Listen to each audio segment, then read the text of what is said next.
And in my head of trying to forget that part of the story, I was just like, no, he was chilling. Everything was okay. Like, there were girls there, but he wasn't, all over the girls. What exactly were you not honest about? I was honest about being there, but I wasn't honest about the actions that had taken place. Did you think you were trying to protect their relationship at that time? I just knew how much turmoil was going on that I was like, let me not just throw more fuel on the fire. Right. I know I was trying to protect Chloe's heart. Yeah. She doesn't deserve this either. Right. People have even dehumanized her in this situation to where they can't feel for her. Right. And it's not fair right. that she has to deal with this either. Right. And the last thing I wanted to do was be that person. I'm no homewrecker. Right. I would never try to hurt someone's home. Right. Especially someone that I love. Right. And someone who I've seen has a beautiful daughter. I never was try to steal someone's man. I don't need your situation. I really just hurt so many more people by not telling the truth. Do you feel as though you are the reason why Tristan and Chloe are not together? I know I'm not the reason that Tristan and Chloe are not together. Now, this situation may have made it harder for her to want to be with him. Right. And I understand that. But I know I'm not the reason. I'm just going to ask you straight up. Okay. Did you sleep with Tristan? Never. Got it. Never a thought, never a consideration, never happened, and never will I. And that's why I'm willing to be put up to the test. Right. Attach me to a lie detector, whatever it is.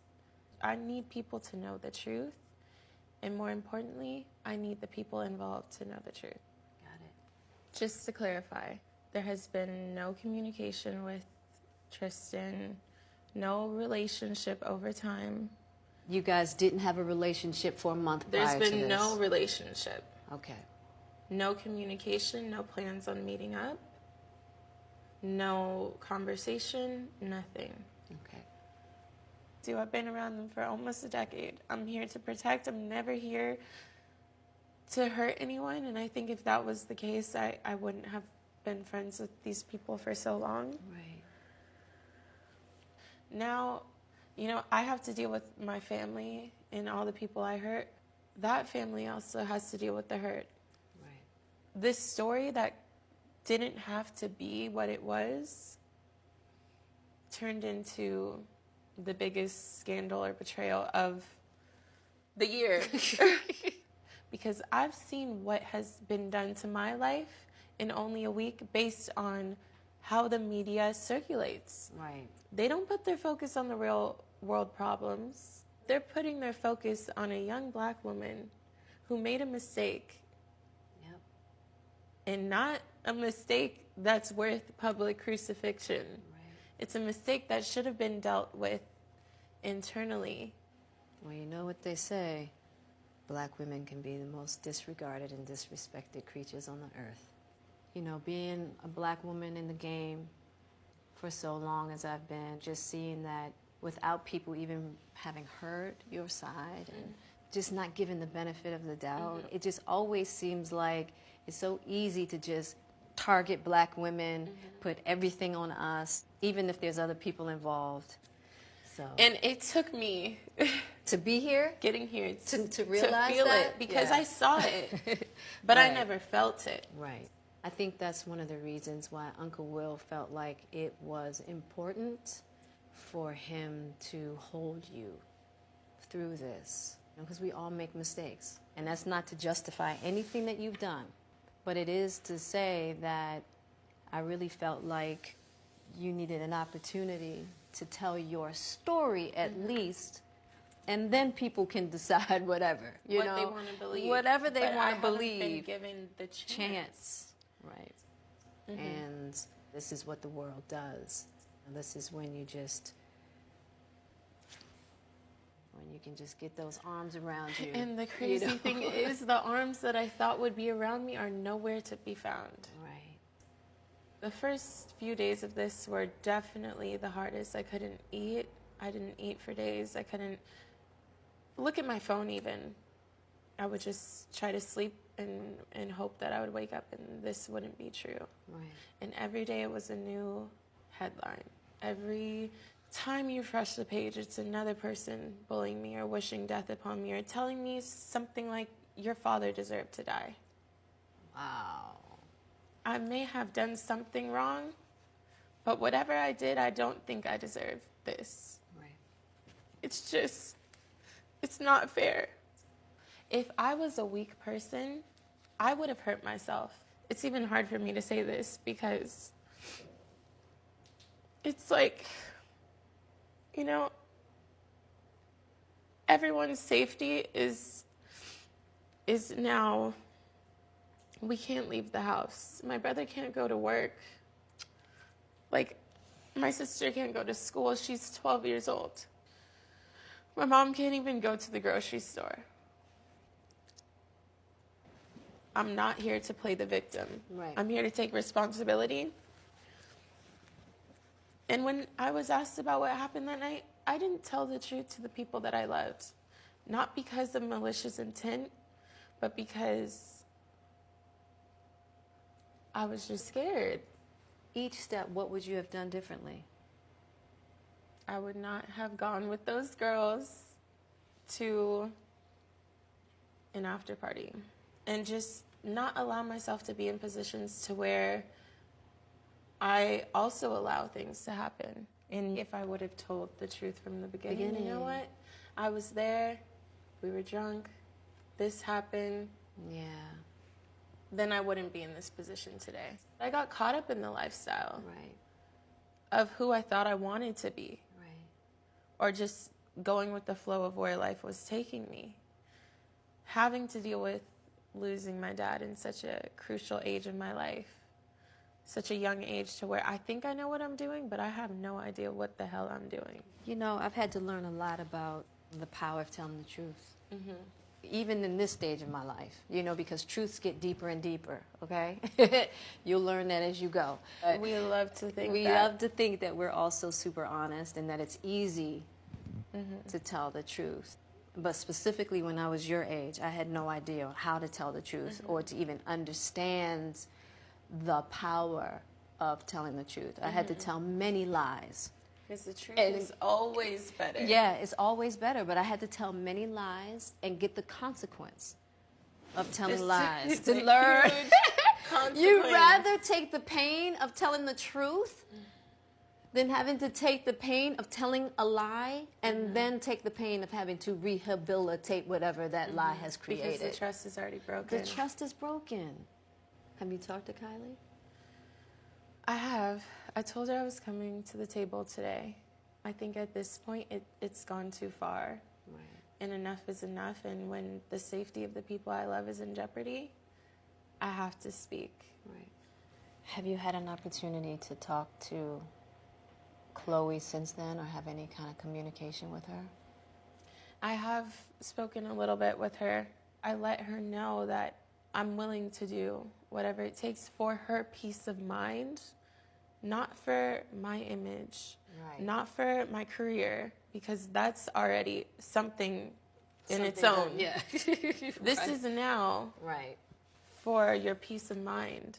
So you know that there was no malicious intent. You do understand that from her point of view. Somebody who has embraced you like a sister. That this could be a really, really tough one to swallow, even in understanding exactly what happened. Attach me to a lie detector, whatever it is, I need the people involved to know the truth. Got it. I'm willing to take full responsibility. I'm not asking for people to like me. I'm not asking for you to forgive me overnight. I'm just asking for you to hear me and to feel me. I just think giving everybody their process.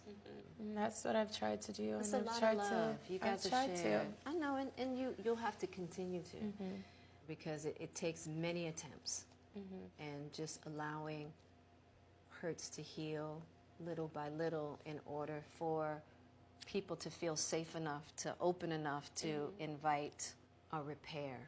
I've had to learn that with people that I've hurt and people who have hurt me. Sometimes it takes years, sometimes it takes weeks, sometimes it takes days. But when there's a lot of love there, there's always a path and possibility towards healing. And I know that there's a lot of love between you and that family. Can we have the fishbowl? All right. I'm going to pick the... No, you pick the first one. You're the guest. That's how I usually do it. Okay. Okay. Taylor from Brooklyn, New York. Is this a publicity stunt? A lot of people think this is all just for the new season of Keeping Up.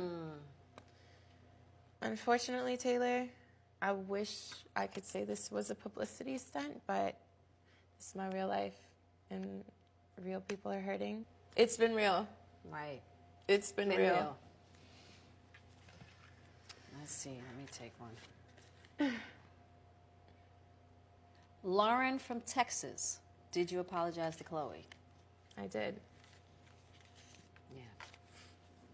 I did as much apologizing as I could do over the phone, over text, and until I get the opportunity to talk face to face, because she really feel, you know, what I'm saying. But I reached out, and the opportunity's there. I offered as much as I could. A lie detector test, anything, whatever makes you feel better is what I want. Yeah. But at least they know it's there. Absolutely. But in the process of her processing, I can't see my family get hurt anymore. Got it. So that's why I had to break my silence out of, you know, I've been respectful through this whole thing. I haven't been commenting back. I've been, you know, constantly being ridiculed and bullied, and I've still held my dignity. Right. And I've even been bullied from people that, you know, just a week before were telling me, you know, how much they love me or this and the other. And I'm more so the person where I get to see everyone's true colors now, as well as you have my phone number.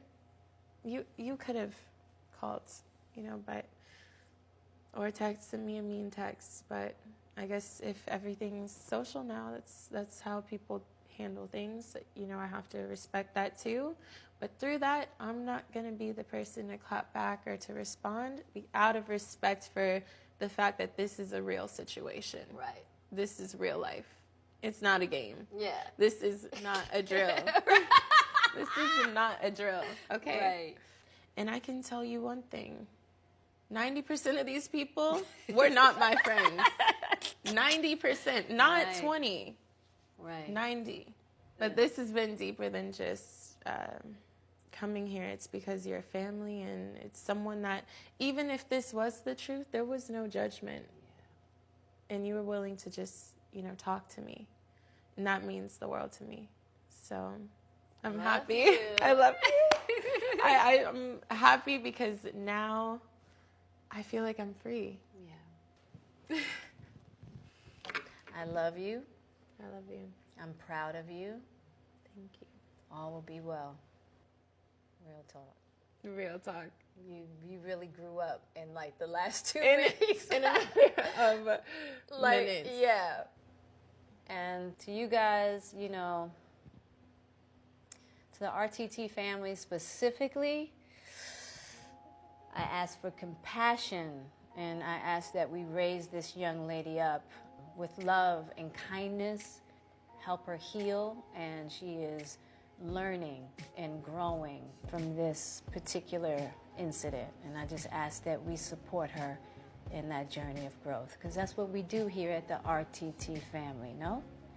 So, there we go. I love you, Mama. I love you.